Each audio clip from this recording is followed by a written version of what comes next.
বাপের খুঁটায় ছেলে খাবে, ছেলের খুঁটায় নাতি, নাতির খুঁটায় পুতি খাবে, উপোস থাকুক জাতি। এই ধরনের বিভিন্ন বিদ্রোহ কবিতা বর্তমানে আমরা ফেসবুক স্ক্রল করলেই আমাদের সামনে চলে আসে। আসসালামু আলাইকুম friends, I hope everyone is well. তো আজকে কথা বলবো কোটা নিয়ে। আসলে কোটা জিনিসটা কি হয়তো আমার মতো অনেকেই জানেন না। হ্যাঁ, আমিও কোটা জিনিসটা আসলে কি 2 দিন আগে আমার মাথায়ও ছিল না, কিন্তু ফেসবুকে এবং ইউটিউবে এত আন্দোলন এবং এত পোস্ট দেখে আমার ভিতরে কৌতূহল জাগে যে আসলে কোটা জিনিসটা কি, কেন এই আন্দোলনটা করা হচ্ছে। আর এই জন্যই আমি এই জিনিসটা নিয়ে একটু রিসার্চ করি। সো রিসার্চ করার পর আসলে আমি জানতে পারি যে কোটা জিনিসটা আসলে কি। অ্যান্ড আমি শিওর যে আপনারা অনেকেই কোটা জিনিসটা কি, কোটা নিয়ে কারা আন্দোলন করতেছে, কেন করতেছে জানেন না। সো আজকে আমি এই ভিডিওতে কোটা নিয়ে আপনাদেরকে কিছু বেসিক ইনফরমেশন দেওয়ার চেষ্টা করব। যাদের এই কোটা সম্পর্কে জানার আগ্রহ আছে তারা ভিডিওটা মনোযোগ সহকারে দেখবেন, এবং যাদের কোনো আগ্রহ নেই কোটা নিয়ে, you can skip the video.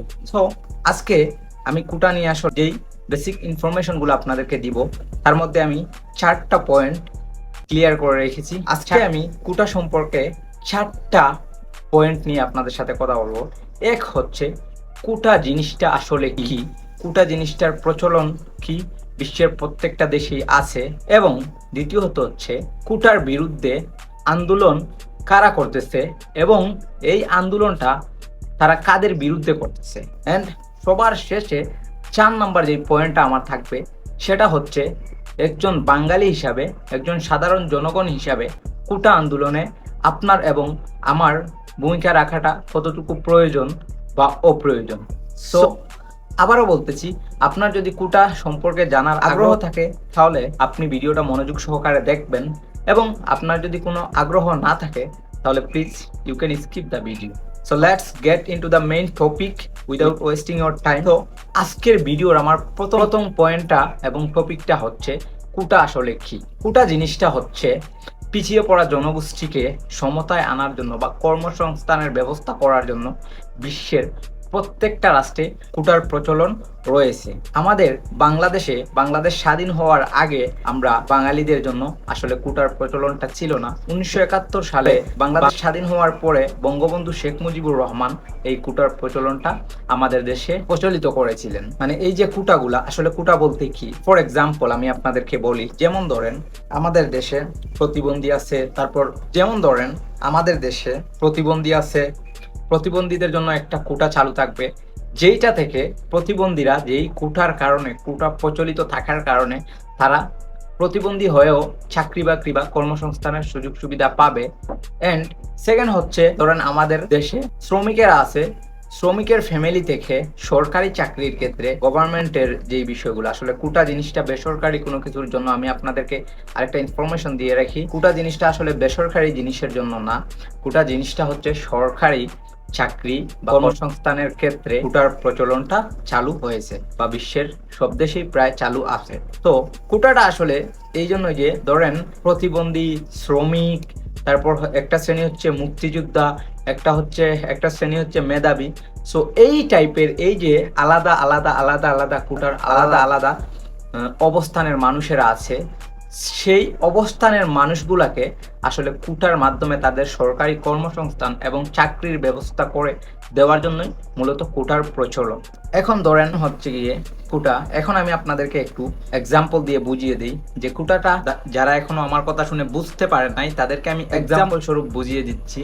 1972 সালে যখন বঙ্গবন্ধু শেখ মুজিবুর রহমান কোটা প্রথা চালু করেছিলেন, তখন তিনি মেধা কোটা, যেখান থেকে মেধাবীদের চাকরি দেওয়া হবে, সেই মেধা কোটার জন্য রেখেছিলেন 20%, তারপরে জেলা কোটায় রেখেছিলেন 40%, এবং নারী কোটায় নারীদের জন্য চাকরির কর্মসংস্থানের ক্ষেত্রে মেয়েদের জন্য রেখেছিলেন 10%, এবং বাকি 30% ছিল মুক্তিযোদ্ধাদের জন্য। এই হলো টোটাল 100% কোটা। তো আশা করি বুঝতে পারছেন এই কোটা দ্বারা, যেমন ধরেন মেধা কোটা থেকে মেধাবীরা চাকরি পাবে, তারপরে জেলা কোটা থেকে জেলা ভিত্তিক চাকরি হবে, তারপরে হচ্ছে গিয়ে নারী কোটা থেকে নারীরা চাকরি পাবে, মুক্তিযোদ্ধা কোটা থেকে মুক্তিযোদ্ধারা চাকরি পাবে। সো আশা করি আপনাদেরকে কোটা জিনিসটা কি এই জিনিসটা একটু হলে আপনাদেরকে আমি ক্লিয়ার করতে পেরেছি। সো চলুন এখন আমাদের নেক্সট পয়েন্ট, কোটা আন্দোলন আসলে কারা করতেছে, এই টপিকটা নিয়ে আমরা একটু এগিয়ে যাই। কোটা জিনিসটা নিয়ে আসলে আন্দোলন করতেছে মূলত এখন এই পয়েন্টটা বলতে গেলে আমাকে দ্বিতীয় পয়েন্ট এবং তৃতীয় পয়েন্টটা নিয়ে একসাথেই কথা বলতে হবে। কারণ হচ্ছে আমার দ্বিতীয় পয়েন্টটা ছিল কোটা আন্দোলন কারা করতেছে এবং কোটা আন্দোলন কাদের বিরুদ্ধে করা হচ্ছে।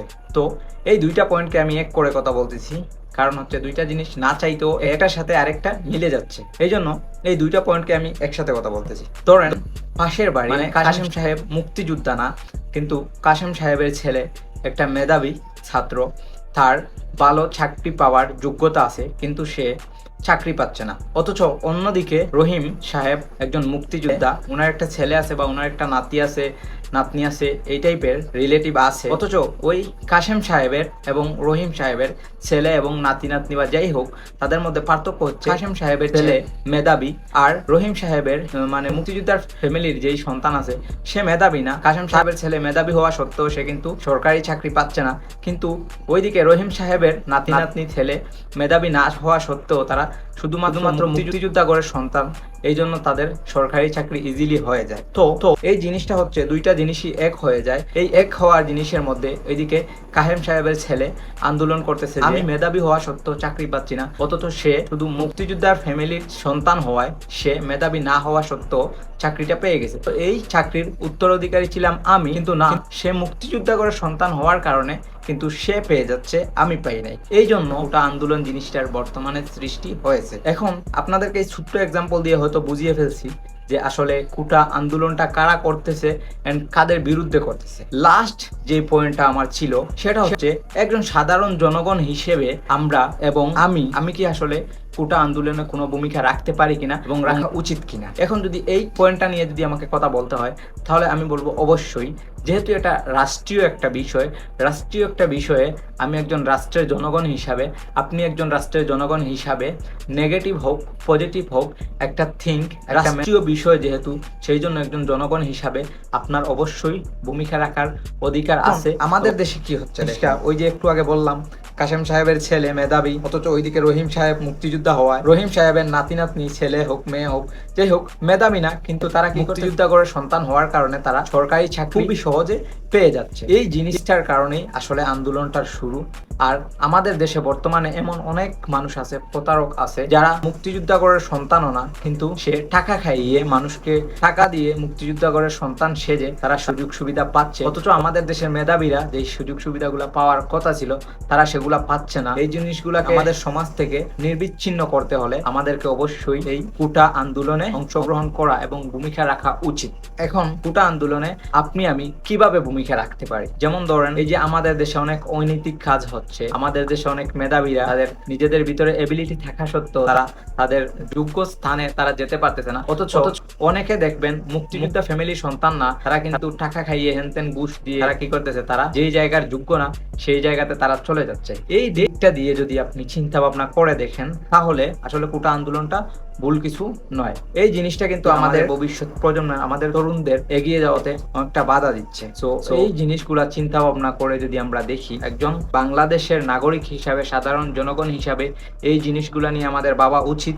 যতদিন না পর্যন্ত এই জিনিসগুলা বাংলাদেশ থেকে উঠবে, দুর্নীতি বাংলাদেশ থেকে উঠবে না, দুর্নীতি বাংলাদেশ থেকে থামবে না, আমাদের জাতি, আমাদের ভবিষ্যৎ প্রজন্ম অনেক অন্ধকারের দিকে চলে যাবে এবং আমরা ধীরে ধীরে আবারও একটা অশিক্ষিত, মূর্খ এবং দুর্নীতিযুক্ত সমাজে, দেশে, রাষ্ট্রে পরিণত হব। এই দিক বিষয়গুলো চিন্তা করে আসলে কোটা পরিবর্তন আনা উচিত। আজকের এই কোটা নিয়ে যে বেসিক ইনফরমেশনটা আপনাদেরকে দেওয়ার চেষ্টা করলাম, ওইটা কতটুকু ভালোভাবে দিতে পারলাম এবং কতটুকু আপনাকে ভালোভাবে বুঝাতে পারলাম অবশ্যই আপনি কমেন্ট করে জানিয়ে দিবেন। এন্ড ভিডিওটা ভালো লাগলে মাস্ট বি ভিডিওতে একটা রিঅ্যাক্ট এন্ড একটা শেয়ার করে দিবেন, একটা কমেন্ট করে আপনার মতামত জানিয়ে দিবেন এবং ভবিষ্যতে আরো নতুন নতুন এন্টারটেইনিং এবং ইনফরমেটিভ ভিডিও পাওয়ার জন্য অবভিয়াসলি আমার পেজটাতে একটা ফলো দিয়ে রাখবেন। এন্ড সবাই ভালো থাকবেন, সুস্থ থাকবেন। বাই বাই, টেক কেয়ার, আল্লাহ হাফিজ।